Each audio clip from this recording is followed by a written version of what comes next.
All right. I almost don't even know where to start. So I guess I'll just give you the score first. Seattle Seahawks won 32-28 in Cleveland yesterday. So I guess okay. So here's where I start. So if you had told me being a Browns fan, you guys are going to lose this game and you're going to lose it 32-28 to the Seahawks. I would probably tell you, okay. Am I happy we lost? No. But by that score, that tells me, hey, you put up a big fight against a really good team. And is that partially true? Yeah, it is. But just the flow of the game and how it went, I think this was one of the most hardest games of the season so far as the heartbreaking side of it.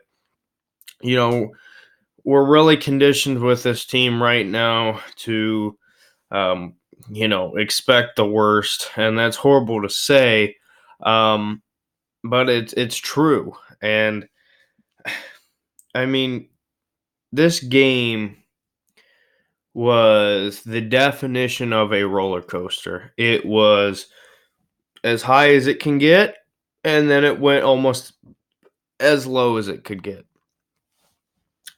Um, Starting off that game, it went about as good as it could have gone for the Browns. First quarter, Baker Mayfield looked fantastic, looked like Baker Mayfield of last year. The offense looked like last year's offense. Things were clicking, things were rolling. Dontrell Hilliard had a huge return. The first one set up that touchdown. Momentum, momentum, momentum. Um, and then Baker or Russell had a touchdown run. Then Baker answered that. Um, so it at one point in this game, the Browns were up 20-6. And it had seemed like the way the Browns truly dominated early on made it feel as if this game was pretty much over from the standpoint of just the flow of the game and how it's going. You can tell, I think you can tell personally, through the first and second quarter how this game's going to go. I'm not saying that it was completely over, but I'm saying just the way it was going, it had felt like this is going to be a dominating Browns win just by how dominant we were playing. You know, uh, there's a lot of talk, there's a lot of discussion, and I'm usually the person to come on here and try to tell you there, hey, all hope isn't lost. There's positives. And there is with this game, where that's more than you could say for last week. It was it was hard to watch. Um, the fact that you started off so great, um, everything was clicking, and then a couple mistakes shooting yourself in the foot, a couple mistakes, just in general, and it just goes downhill. Um, there was points in that game where it felt like each team, the Browns and the Seahawks, were basically saying, here, it's your game, trying to hand it to each other. Take it, take it, take it, take it. It was the Seahawks proved that they truly are the better team. One thing you'll notice in that game was they were just you. If you looked at their faces, they never looked like they were losing. They felt they were comfortable. They were completely fine. Um, they had no major um, concern on their face. It was almost as if they knew this was going to happen. And from the Browns' standpoint, as soon as these penalties and the missed calls and the calls that shouldn't have been called happened, it was if all hope was lost. And good teams find a way to get it done. Okay. The Browns had many situations in that game where you should have taken it over. You should have, got the score, completed passes, whatever. Um, it's just so hard because every week it seems like it's the same old crap of either it was great and then it went bad. And we've looked so close. We have looked so close at points. And then you go and you lay an egg against the 49ers. Then you come off and you play a hard team like Seattle at home and you're just dominating. And you shoot yourself in the foot. You let a couple bad calls take control of the game and you don't answer. You basically mentally just give up. All right. And I'm not saying this team gave up like they did in the Titans game, but mentally it was as if they had already lost. This everybody's pointing fingers. Browns fans basically are yelling at each other, saying, it's Freddie or it's Baker or just in general, and it's so frustrating. Because, like I said, we have looked so close. Everything has clicked at times, and you're like, that's a glimpse of what this team's going to be. And after the Ravens game, we're like, all right, this is on track. Then what happened at the 49ers happened. And then at the beginning of this game, it was like, okay, finally, this is going well. This team has gotten it together. And then it happens again. And as far as placing the blame, now Baker, he didn't look as bad as he has. Okay, I'm not saying he was great, but he looked better than he had it sometimes, and I think that Baker in this game was very interesting. You've seen some of the same problems. I'm sorry, I just kicked my thing. With the offensive line, you've seen similar problems. In this game, he was able to slip out easier, buy some time, find that play downfield. You were able to see more of what Baker does best, and that was positive to see. At times, he looked like old Baker. So his stats, he completed 22 of 37, 249 yards, one passing touchdown, one rushing. He did have 3 interceptions. We'll talk about that. Yeah. So the interceptions. Now, this is something that people are saying bench Baker. This is all on him. This team could be doing so well, but it's his fault. Here's my thing to you. If you're that person, you're not a real Browns fan. You are you're over emotional. You don't know what you're talking about, and you're clueless. If you think that this team has another quarterback who can do even a quarter what Baker's done, even though he's not looked good, all right, this isn't on Baker necessarily as far as the whole reason why this team has struggled. The picks he had in this game, it's easy to point at the 3 picks and point at the picks in the other game and says he's horrible. He turns the ball over. But here's my thing. Baker Mayfield, his whole career, has had good play calling, good play design. Everything has been set up good for him. That way he can do what he does best. This offensive play calling, this game plan, the play scheme has been horrible. Even Rex Ryan, a guy who has highly criticized Baker Mayfield, you know what he said, has said, said today, actually, I heard, despite the criticism I've given him, you can't really put it all on him. Um, when he gets out and he's getting pressured and he has no checkdowns and all of his receivers are way downfield. So what does he do? He either has to take the sack or he has to force it. Um, and I think that's 100% true. I think Baker is forced to force some of these balls. And are they on target all the time? No. I think his distrust in the offensive line has hurt his accuracy, which accuracy is one of those things that is normally consistent.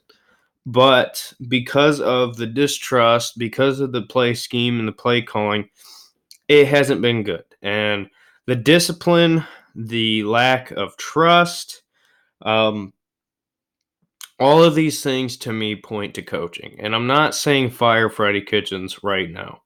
I think if you did that, that would be horrible for the mental state of this team because right now they need somebody to just do things properly. Coach.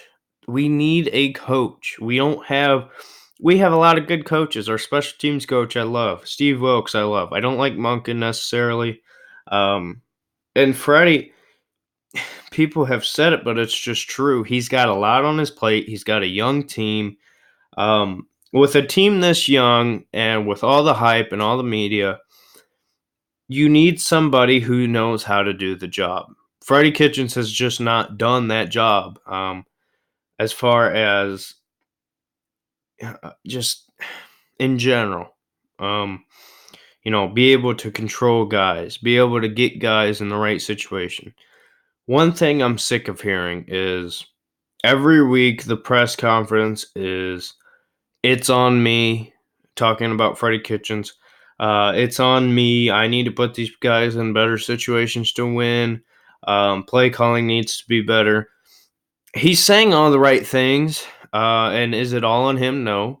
Um, but you look at these issues, and it is coaching. And as much as he says it's on him, it doesn't matter unless he changes things. And at the end of the day, these players can come out, play at the best level possible. But if you don't put them in the right position to win and game plan smart, you're going to lose. There's no discipline. Coaching or discipline comes from coaching, plain and simple. You can tell me it's not coaching all day. Frankly, I don't care. If you disagree, fine. Like I said, I'm not saying fire Freddie right now. It's just there's no coaching. This team is very young. He's a young. Well, he's not. I mean, I'm saying he's inexperienced as far as being a head coach. I still stand by the point that I think it is a. I said it was a good hire. I liked the pick of having him as head coach. But here's the bottom line: too much too soon. All right. I'm not saying I don't think Freddie can be a good head coach. I think he's trying to be buddy buddy. He's trying to keep everybody happy instead of just being smart. He's trying to balance the issues within the team with play calling. He can't juggle these things. He's got to be able to focus on one or the other. And that's why the reason why he was hired in the first place was because it worked with him and Baker. Baker, his whole career, has had good play calling, good play design to put him in great situations. To get out of the pocket, do what he needs to do, buy time, get a guy open. It worked last year, all right? And this year, try to do a new offense. You're trying to balance the team in general. It ain't going to work. So I don't know.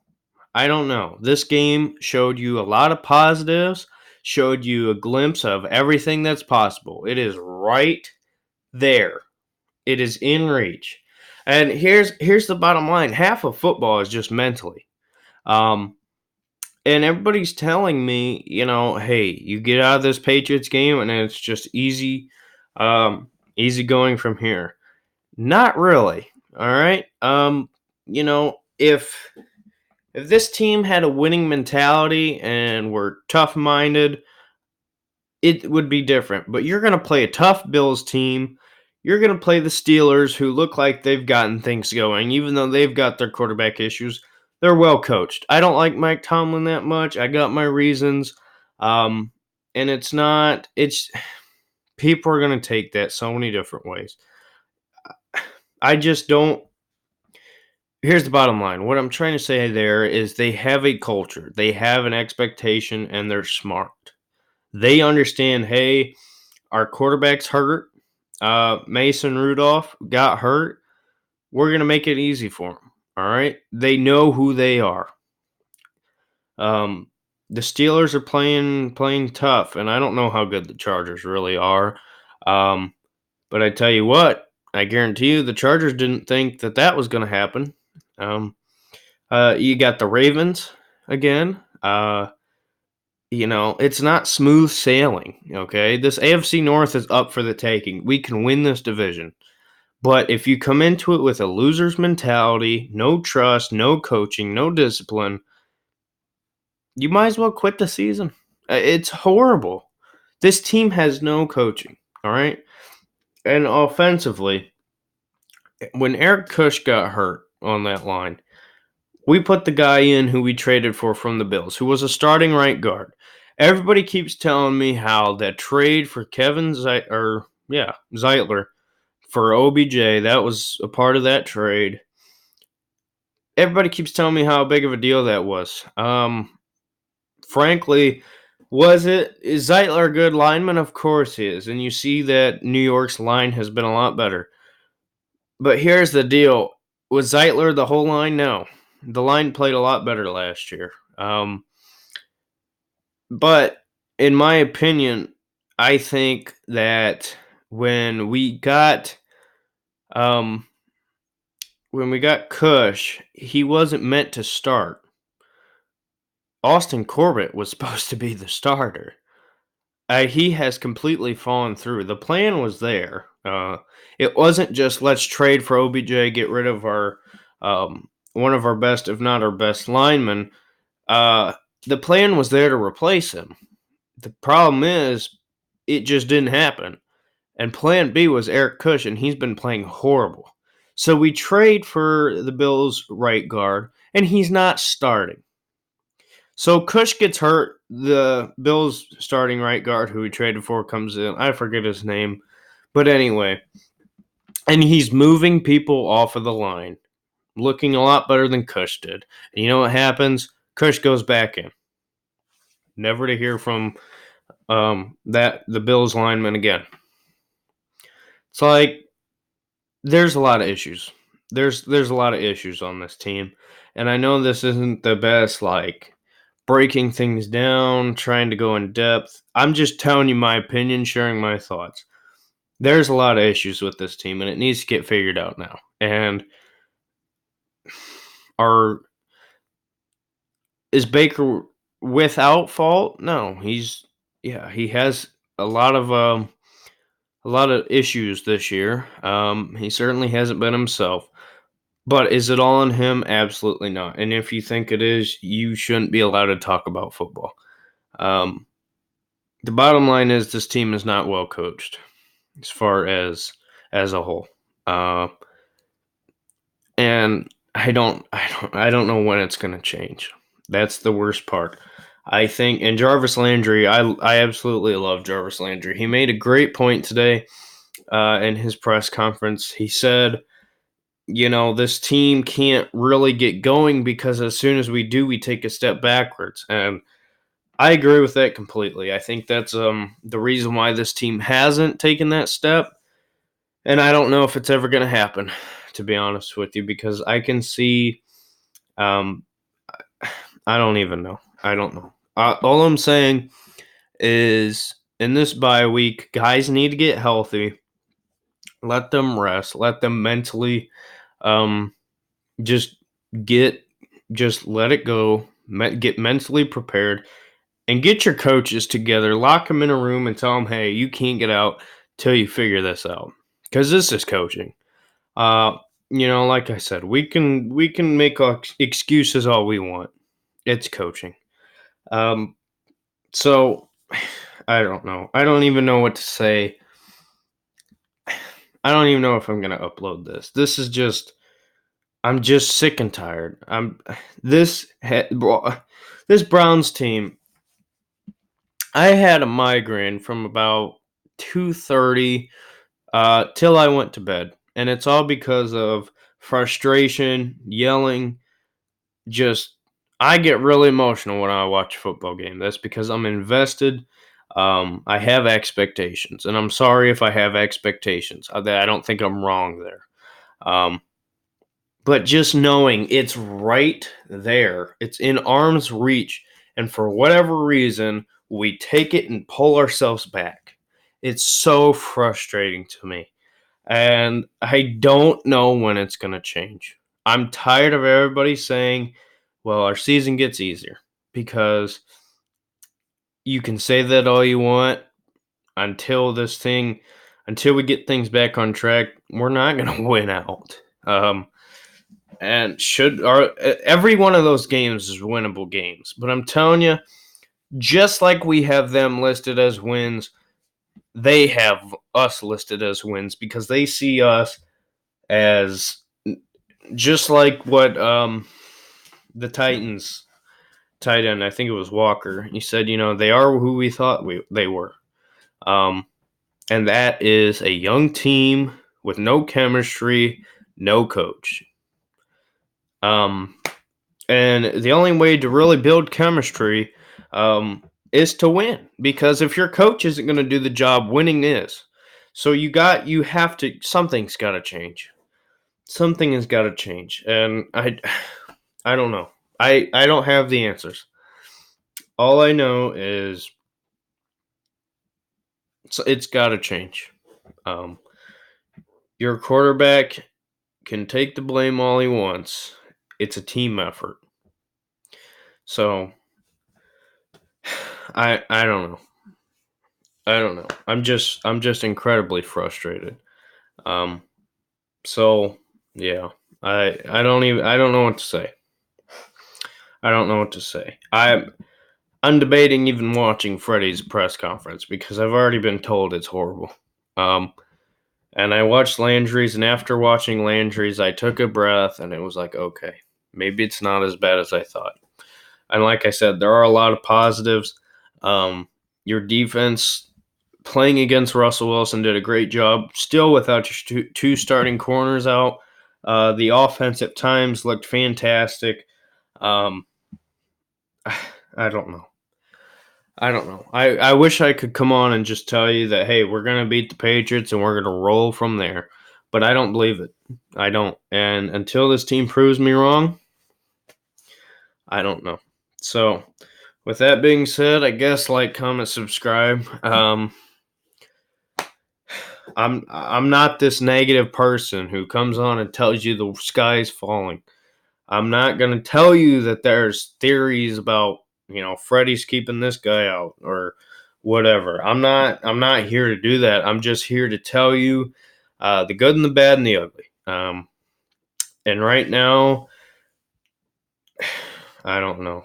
Just like Jarvis said, every time you take a step forward, you take a step back. And it's because of our own fault. So until that changes, ain't nothing changing. So I'm not done with this team. I know there's people who are. I don't know what to tell you. So with that being said, go Browns. Um, we're gonna keep fighting. This team has got to quit talking and actually do it. So hopefully, coming out of the bye week, things can get fixed. But till then, I'll see you in the next video. Bye.